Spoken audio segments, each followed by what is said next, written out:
Sir, clarify ko lang. So, yung bagong sako kahapon doon sa unang na-recover na sako, protection lang doon? That is not a news. Yung puti na nakita doon.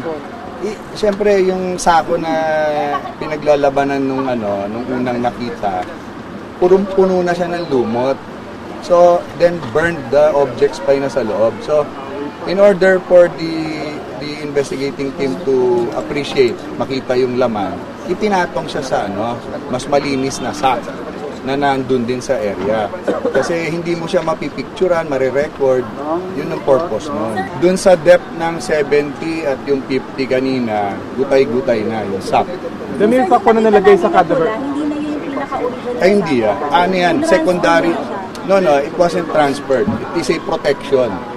So, the sack, containing whatever it is na nandun, kinuberan lang natin siya ng net, if you could just imagine. Para, again, pag inakyat mo, hindi siya kakalat. Kasi tubig yan.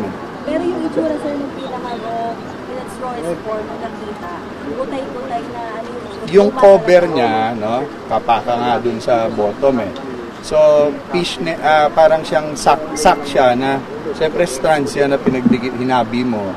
So, medyo gutay-gutay na siya. So, to keep it safe, pag inangat, iniibabawa natin siya ng pine mesh net para ma-preserve mo. Kasi kung iangat mo yan in a 70 feet na depth, paakyat, maaaring mawala na yan, magkasabog-sabog if you imagine what I'm trying to explain.